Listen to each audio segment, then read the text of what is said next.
साथियों, जय हिंद, जय भारत, वंदे मातरम। मैं आपका साथी वेटरन ओम प्रकाश जैसलमेर से। आज हम सिर्फ ओनली बात करेंगे OROP3 की। कुछ साइलेंट फीचर अभी भी ऐसे हैं जो आपके जो गणितज्ञ है वो अभी तक सामने लेके नहीं आए हैं, क्योंकि अभी यहाँ जब फॉर्मूला ये है 5 को 1 और 1 को 5। यहाँ इस टेबल नंबर 7 के अंदर आप देखना, शुरू से लेके लास्ट तक कहीं पर भी ACP का टाइपिंग नहीं आई है। ओनली ACP सुबेदार मेजर के टेबल में सिर्फ एक जगह आई है, ACP सुबेदार मेजर के टेबल में।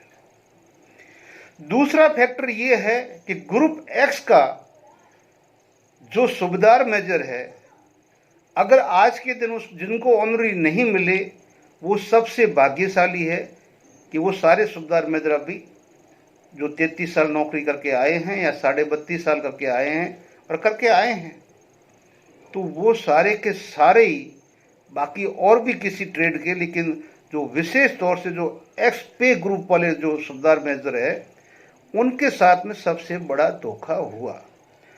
और वो है जो मतलब इस सुबेदार मेजर से वापस है जो कम पैसे ले रहे हैं, जो मैंने पीछे टेबल में आपको समझाया है।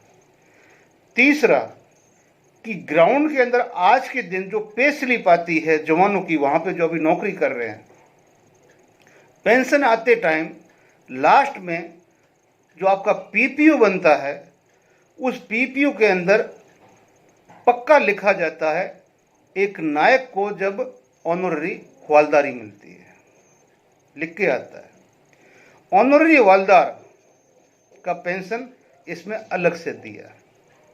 हवालदार जो 24 साली है उसको अलग से दिया, और पीछे से ऑनररी नायक सुबेदार उसको अलग दिया।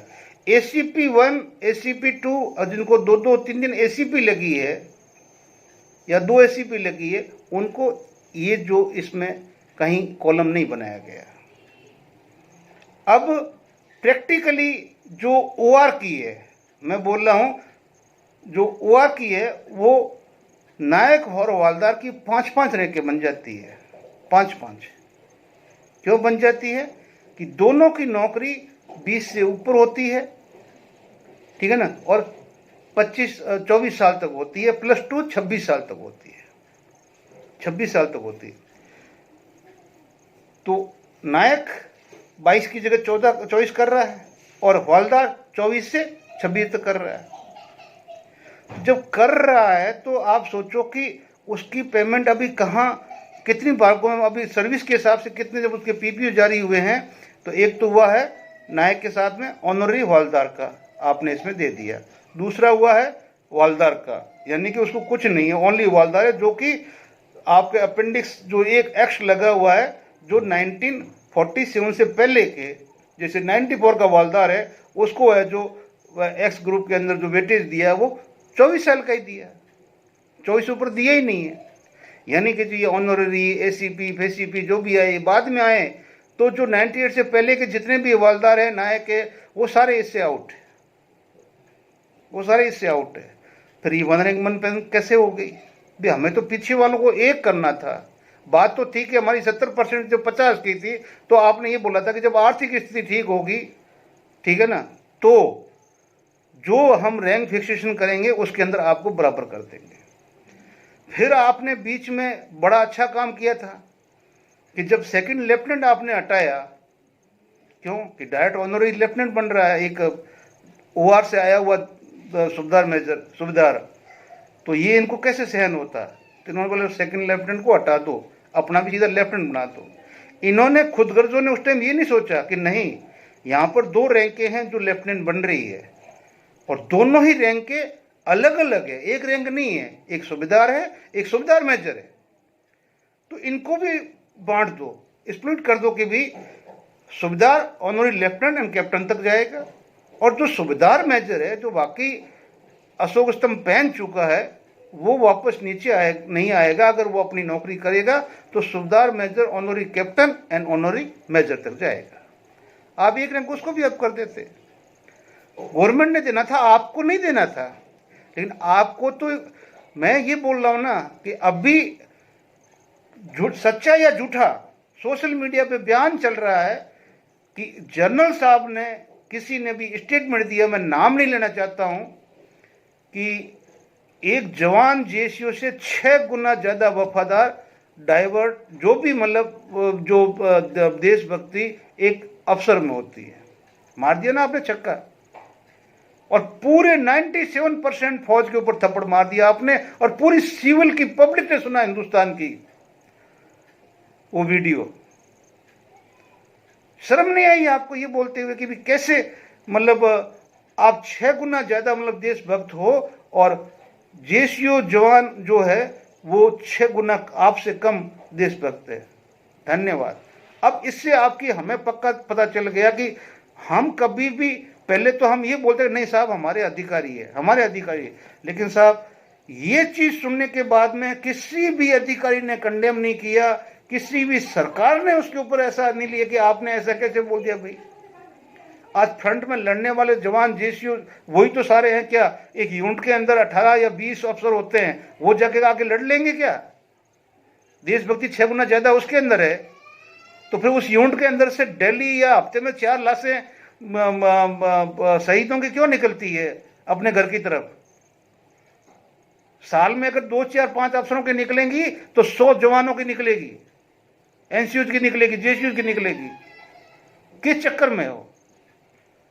और आज तो खुला युद्ध चल रहा है, खुले युद्ध चल रहा है, कश्मीर घाटी के से लेके, मणिपुर से लेके, चाइना बॉर्डर से लेके खुला युद्ध चल रहा है। जो आपको दिखाई दे रहा है कि ये शांति काल है, लेकिन सेना में जो एक जवान बैठा हुआ ना 24 घंटे, ठीक है ना, बूट पहन के, राइफल पड़ी हुई है, कार्बन पड़ा हुआ है, उसका पिस्टल पड़ा हुआ है, वो अपने सिराने लेके सो रहा है। कहां पर? ऑपरेशन इलाके के अंदर। शांति में तो वो नीचे जहां आप बैठे हैं, चलो यहां पर एक अलग बात है, लेकिन वो सारे के सारे कमेंट ड्रेस में सोते हैं। ऑर्डर यही है। तो आप सोचो कि कहां वो और कहां हम। और फिर भी पे कमीशन में आपने उठा के हमारे को 8 घंटे वालों के बराबर कर दिया। इस सरकार ने 8 घंटे वाले के बराबर हम नौकरी कर रहे हैं। वाह भाई वाह। लेकिन मेरा आपसे हाथ जोड़ के यही विनती है कि बहुत ज़्यादा एनोमली है ओआरओपी 3 के अंदर। अगर आप लोग, अभी मैं वही कहना चाहता हूं कि बड़े से बड़े संगठन बेशर्मे होके अभी तक, आज तक तुम लोग संगठन जो बोलते हो कि हमारे लाखों तुम्हारे वो अपना सदस्य है, आपने ये किया वो किया, आप बोलते हो हर डिस्ट्रिक्ट में आपका ऑफिस है, आपका सब कुछ है, आप इतने बड़े हो या सब कुछ हो, तो फिर भाई साहब आपको सरकार को अभी तो ओआरओपी 3 के बाद में कौन से संगठन ने कितने ज्ञापन दिए? चलो पर पानी में डूब के मरो। जितने संगठन थे उतने ज्ञापन जाते तो तुरंत कुछ न कुछ तो दबाव पड़ता। आज एक सूबेदार मेजर ऑनरी लेफ्टिनेंट बन गया, ठीक है ना, और वो एक एक्स ग्रुप के, जो एक्स ग्रुप पेमेंट वाले सूबेदार से 50 रुपए कम ले रहा है। 50 रुपए कम ले रहा है। वो 40,800 ले रहा है और ये 40,750 ले रहा है। लेफ्टिनेंट, सूबेदार मेजर लेफ्टिनेंट सूबेदार से। वाह साहब वाह। एक नॉर्मल सूबेदार मेजर, जो नॉर्मल सूबेदार मेजर है एस ग्रुप ए के अंदर, वो 40,800 रुपया है, और वही उसी ग्रुप का सूबेदार मेजर अगर ऑनरी लेफ्टिनेंट बन गया तो वो 40,750 पे आ गया। क्यों? कि उसको उठा के आपने इंट्रेंस रेट पे लगा दिया, इंटरेस्ट रेट के ऊपर, कि लेफ्टिनेंट की इंटरेस्ट रेट ये है, इसके अंदर आप चल दो। तो और जो आपका पे कमीशन 3, 4, 5 को आपने एकदम क्या, आप उसका रिकॉर्ड है ही नहीं, उसको आप कहीं अफोर्ड नहीं कर सकते। और 6 के बाद में जितनी जाति हो रही है, अरे जो 9 12 के ऊपर, जो मैं 12 की बात कर रहा हूं, कि 2012 के अंदर जब आपको 6 पे कमीशन का फाइनल जब हुआ था, तो आप तब से लेके अभी तक 7वां पे कमीशन 3 ओआरओपी के अंदर ऑफिसर साहिबानों 300% से ज्यादा ले चुके हो। और आपने अभी फाइनली जाके क्या किया कि उठा के सीधा का सीधा ही आपके छह जो आपके रैंक है उनको 1 कर दिया आपने। Lieutenant colonel time scale, colonel जो कर्नल, ठीक है ना, उसके बाद में आपका ब्रिगेडियर, आपका मेजर जनरल, आपका लेफ्टिनेंट जनरल और आपका ऑनरी लेफ्टिनेंट जो HA लेफ्टिनेंट जनरल होता है। 6 को आपने 1 पेंशन में लेके आ गए हो, ठीक है ना। वो सिर्फ एक लेफ्ट उसको कर्नल बनने तक आपने 850 रुपये पीछे रखा है, लेकिन वो कोई मायने नहीं रखता है।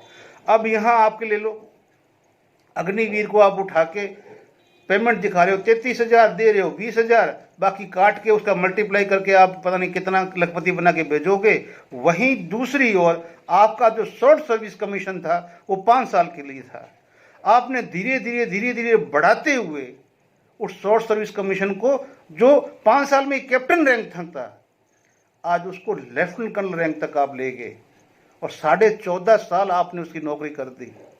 आपको तो जवान जीशु की शर्म नहीं आई है। और कर तो ये सरकार रही ना, स्वीकार सरकार कर रही है, सैंक्शन सरकार दे रही है। मैं बोल रहा हूं कि मैं ये नहीं कह रहा हूं कि बीजेपी कांग्रेस दोनों ही जाए भाड़ के अंदर।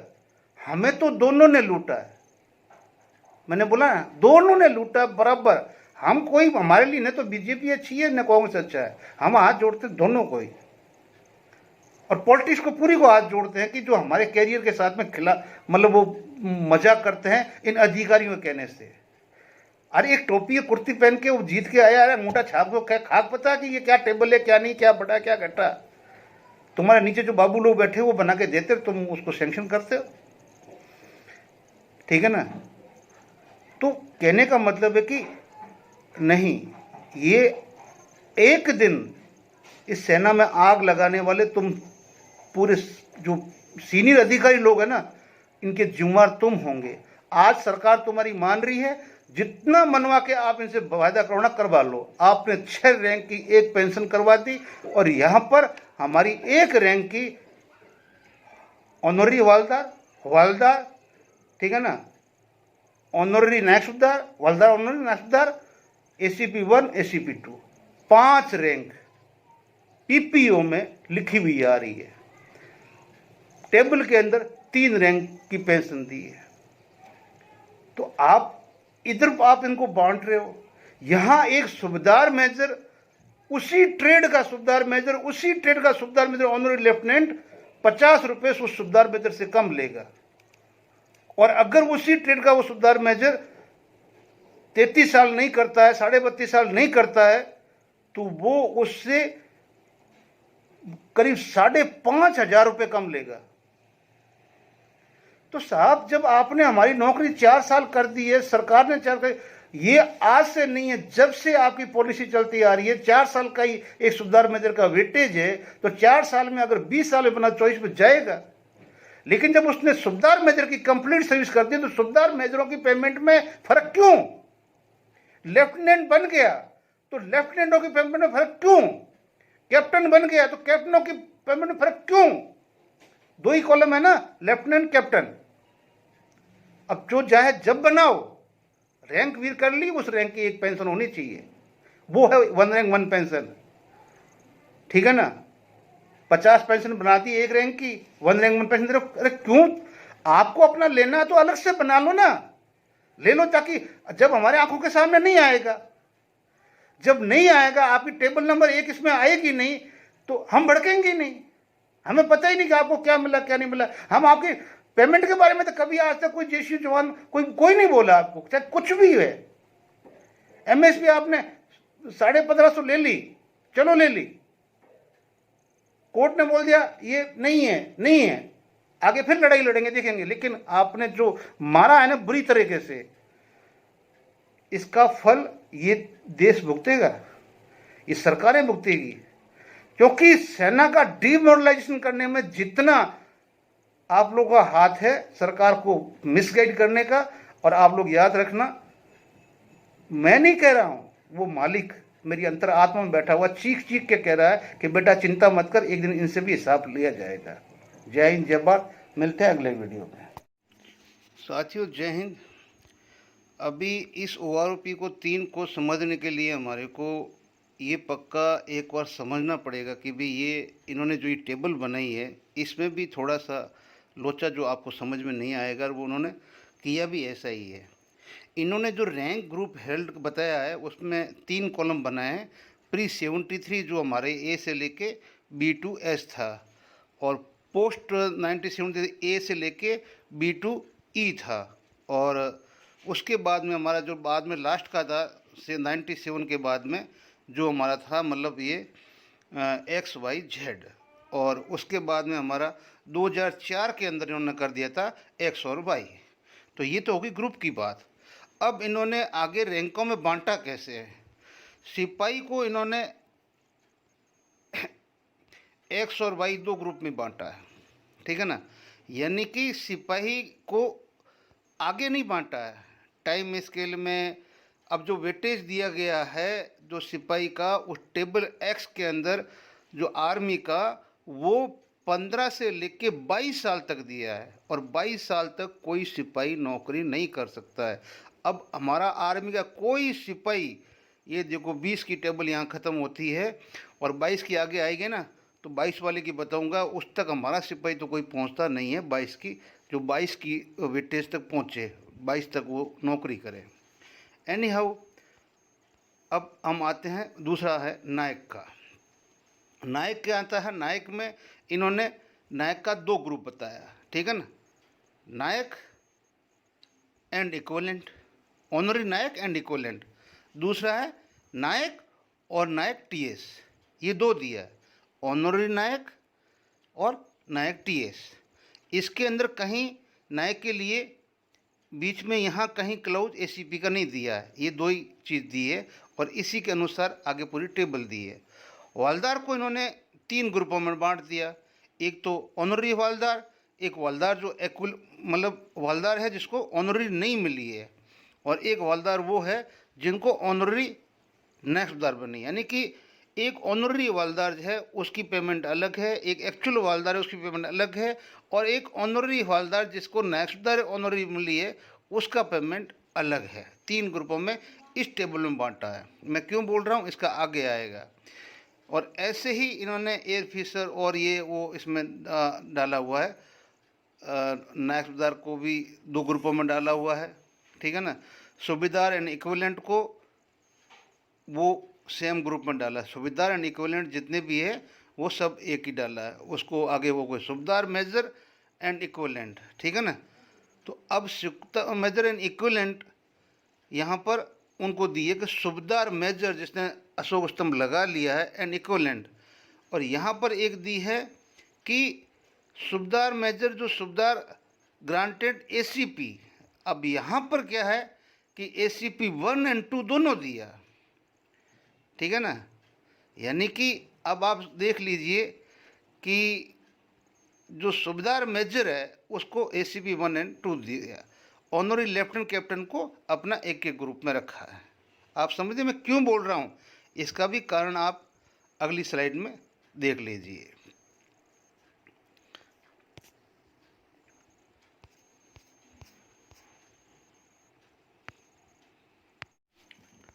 अभी आप देखिए कि 22 साल जो सिपाही है, ठीक है ना, उसकी 24,000 रुपया है। अब 22 साल 24,459, ठीक है ना, 24,459 ये एक्स ग्रुप वाले की है। और 22,000 जो अपना अपना अपना 22 वाले में 22,669, 22,669 रुपये जो वाई ग्रुप वाले की है। कौन से सिपाही की, जो ये एक्स में वेटेज दे रहे हैं सिपाही को री लुभाने के लिए, ठीक है ना। जबकि आर्मी का सिपाही रैंक के अंदर 22 साल में किसी ने की है तो फिर भाई वो भी कम से कम सूचित करें ताकि बाकी लोगों को भी फ़ायदा मिले। आप कम से कम सूचित तो कीजिए। तो मैंने ये बताया था इसलिए कि उस एक्स वाले जो अपना अपेंडिक्स के अंदर हमारे आर्मी के सिपाही को सीधा मतलब 15 से 22 तक का मतलब वो उन्होंने वो दिया है, अप्रूव किया है। और एयरफोर्स वाले को 15 से 17 ओनली। तो जो सिपाही की रियली है, एयरफोर्स को वहाँ दिया है और नेवी को फिर वही आगे आर्मी वाला दे दिया। तो यहाँ पर अभी आपको ये एक चीज़ देखने की बात है कि जो भी किसी भी ट्रेड का आदमी, किसी भी ट्रेड का आदमी 28 साल के अंदर ऑनरी लेफ्टिनेंट बन गया है, 28 साल में, ठीक है ना। तो 28 साल में उसकी तनख्वाह जो लागू की थी 40,750, 40,000 ऑनरी लेफ्टिनेंट की। और अगर कोई कैप्टन बना है 28 साल में ही, 28वें साल में ही, तो 42,500, समझ गए आप। लेकिन अगर वो 30 साल में बना है, ठीक है ना, तो 30 साल में बना है तो फिर उसका है जो 41,200, बाकी कैप्टन है वो 42,500 सेम ही है। यानी कि कैप्टन के यहाँ दोनों में चेंज नहीं की गई है।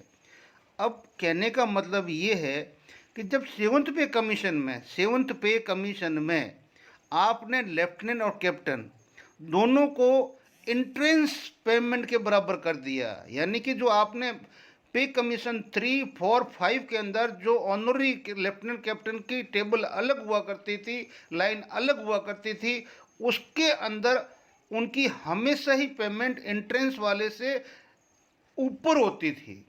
आप चेक कर लीजिए, सीधे जाइए, निकालिए, गूगल पर डाउनलोड कीजिए और आप देखिए कि पे कमीशन 3, 4, 5 के अंदर, लेकिन 6 के अंदर इंट्रेंस में ही डाल दिया उनको। जब इंट्रेंस में डाल दिया तो फिर यहाँ पर है जो 28 वाले की कम करने का मतलब भी नहीं है और दूसरे का मतलब भी नहीं है।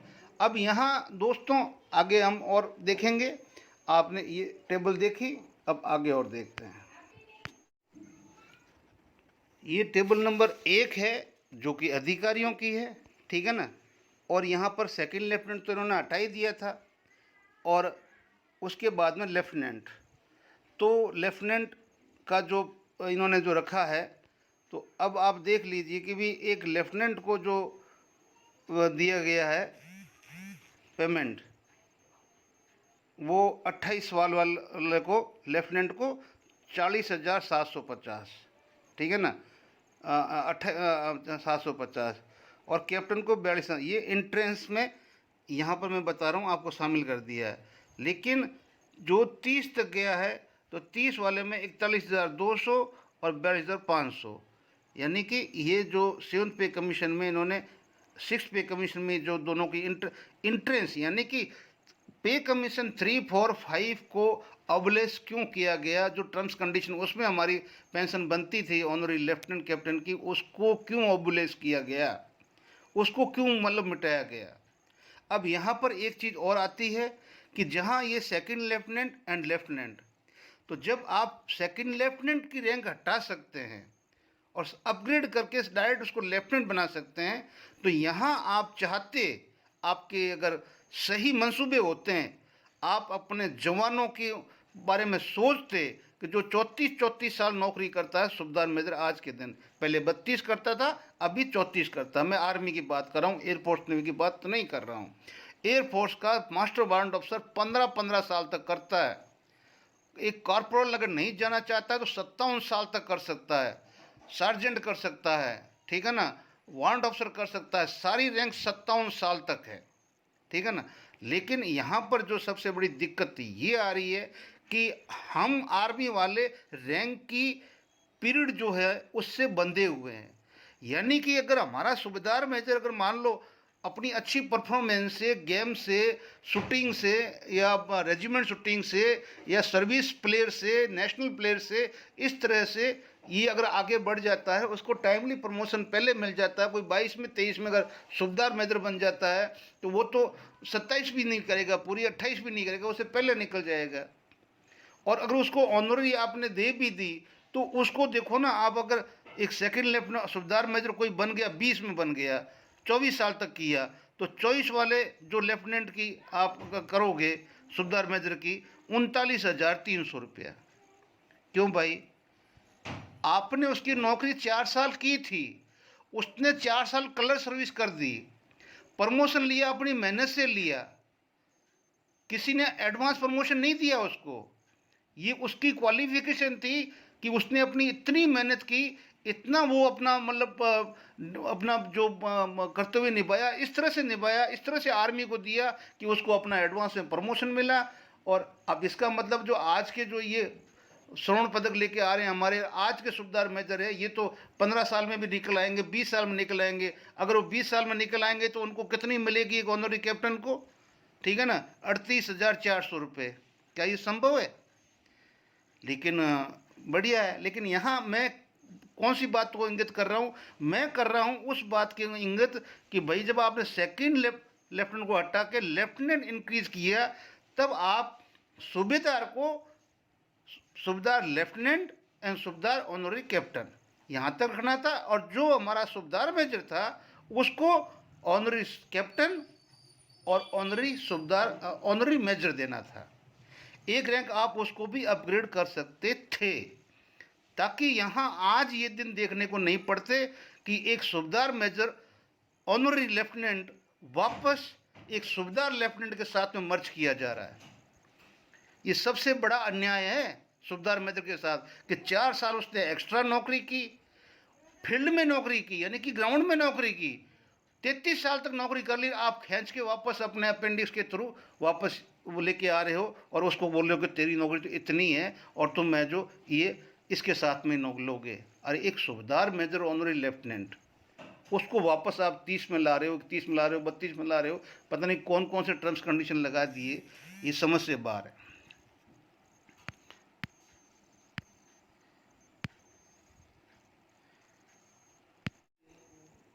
अब सबसे ज़्यादा धक्का किसको लगा है? जो एक्स ग्रुप पे के ऑनरी लेफ्टिनेंट सूबेदार मेजर है। सूबेदार मेजर ऑनरी लेफ्टिनेंट सूबेदार। अब यहाँ पर आपको मैं एक चीज़ दिखाता हूँ। अब सपोज करो कि एक्स ग्रुप का, ठीक है ना, एक्स ग्रुप का जो 30 साल का, ठीक है ना, 30 साल का सूबेदार साहब 37,000 रुपये लेता है, ठीक है ना। नहीं, सॉरी, सूबेदार मेजर एंड इक्विवेलेंट, सूबेदार एंड इक्विवेलेंट। तो सूबेदार साहब लेता है, और जो सूबेदार मेजर है वो लेता है 38,700, ठीक है ना। और वही सूबेदार मेजर जो है 32 साल तक वो सूबेदार मेजर 40,800 रुपया, समझे आप? 40,800 रुपये, यानी कि जो सूबेदार मेजर एक्स ग्रुप का है वो 40,800 रुपये तो लेगा अगर सूबेदार मेजर में रिटायर होता है। लेकिन सूबेदार मेजर ऑनरी लेफ्टिनेंट में चला गया वो, तो फिर वो आ जाएगा 40,750 रुपये में, ऑनरी लेफ्टिनेंट बन गया तो, ठीक है ना। और अगर वो कैप्टन भी बन जाता है, वो ऑनरी कैप्टन भी बन जाता है वो सूबेदार मेजर, तो वो भी मतलब ज़रूर वो अपना यहाँ सूबेदार मेजर को जो 40,800 रुपये दिया गया है, तो वहाँ पर समझ लो कि उसको 41,000 अपने 500 रुपया। तो कहने का मतलब है जो सूबेदार मेजर ऑनरी लेफ्टिनेंट है, सूबेदार मेजर ऑनरी लेफ्टिनेंट जो एक्स ग्रुप पे वाला भी सूबेदार मेजर नॉर्मल जो पेंशन आया है उससे 50 रुपये कम लेगा इस पेंशन के हिसाब से, इसके हिसाब से। अब ये तो आपके सामने जो मैं बोल रहा हूँ ये है। अब सूबेदार मेजर है वो, और दूसरा जो सूबेदार मेजर ओनली, ठीक है ना, 32.5 और 33 वाला है, वो सीधा है जो 46,300 में चला गया। अब उस सूबेदार मेजर को ऑनररी की कोई ज़रूरत नहीं है कि जो अपना उसमें अपना जो टेबल नंबर 7 के अंदर है ऑनररी अपने लेफ्टिनेंट और कैप्टन जो 32.5 और 33 वाले हैं, और जो उसमें आ जाते हैं एक्स वाले उसको क्राइटेरिया के अंदर, तो उनको तो 46,300 में ले गए, लेकिन जो उस क्राइटेरिया में नहीं आते हैं और वो प्री प्री यानी कि पहले प्रमोट होके और 32 तक 33 तक अगर मान लो वो बन जाते हैं, ठीक है ना, लेफ्टिनेंट या कैप्टन, तो वापस धकेल के उनको 41,200 पे लेके 30 पे लेके जाएंगे। कौन सा न्याय हुआ भाई? 41,300 पे। अब वो सूबेदार मेजर ऑनरी लेफ्टिनेंट, गलती क्या किया उसने? ऑनरी लेफ्टिनेंट उसने 30वें साल में वो मतलब सूबेदार मेजर बना, 33वें साल में वो पहुंचा। अब क्योंकि वो पीछे से 4 साल ही उसकी नौकरी थी और वो 32 साल तक ही पहुंचा, अब 32 साल तक पहुंचा तो 30, 31, 32 और 33 तो पहुंचता ही नहीं है। अगर वो 32 तक ही पहुंचा, 29 में चला। मेरा कहने का मतलब यहाँ पर वो है कि सूबेदार ऑनरी लेफ्टिनेंट वापस जाएगा। जो एक्स ग्रुप का सूबेदार मेजर नहीं होता अगर वो लेफ्टिनेंट, तो 46,300 लेता आज के दिन। इसके अंदर आज वो बेचारा ऑनरी ले लिया है, तो उनको सभी को उठा के एस ग्रुप के सूबेदार ऑनरी लेफ्टिनेंट जो 30 साल के बाद में बने हैं, वो 30 साल के बाद वाले जितनी भी फील्ड में सर्विस की है 30 साल के बाद में, ठीक है ना, 30 साल से लेके और 32 साल तक, ये 2 साल वापस उनको रिवर्स करके इसके बीच के सारे सूबेदार मेजर ऑनरी लेफ्टिनेंट या सूबेदार मेजर ऑनरी कैप्टन वापस बैकवर्ड जा रहे हैं 2 साल के लिए। उसके हिसाब से उनकी फिक्सेशन हो रही है, जो कि बहुत बड़ा अन्याय है। और यहाँ पर मैं वही को, जब उनको अपने लेफ्टिनेंट का अगर रैंक हटाना था, उनको ऑनरी के बराबर लाना था, तो आपको पता है कि ऑनरी सूबेदार से जब आपने लागू की गवर्नमेंट ने, तो सूबेदार मेजर एक सबसे लास्ट रैंक होती है और आर्मी की चेन ऑफ कमांड की रैंक होती है। और इस रैंक को आप है जो उसी दिन से जब आपने एक ग्रेड अपना अपग्रेड किया, तो सूबेदार मेजर को आप ऑनरी कैप्टन ऑनरी मेजर में ले आते। और हम आज भी कहते हैं कि इस रैंक को आपको या तो मिटाना है या निकालना है, या आप इसको एक आंख मतलब सुहाता नहीं ये रैंक आपको, ठीक है ना। इसलिए आप लोगों ने इस रैंक को अभी मिटाने के लिए एक सूबेदार मेजर को आप 46,300 पे लेके आ गए, जिसको वो 46,300 ये सूबेदार मेजर भी लेगा, और इसी ट्रेड का सूबेदार मेजर ऑनरी लेफ्टिनेंट वापस वो है जो जाएगा 30 के अंदर, 32 के अंदर। आप बताइए कहाँ का न्याय है? अगर आपको अच्छा लगता है तो आप लोग, अब मैं क्यों कर रहा हूँ ये सब कुछ? आपको बोलने के लिए कि बाहर आओ, बाहर निकलो और सारे आगे बढ़ो और सरकार की आंखें खोलो कि भी क्या कर रहे हो आप।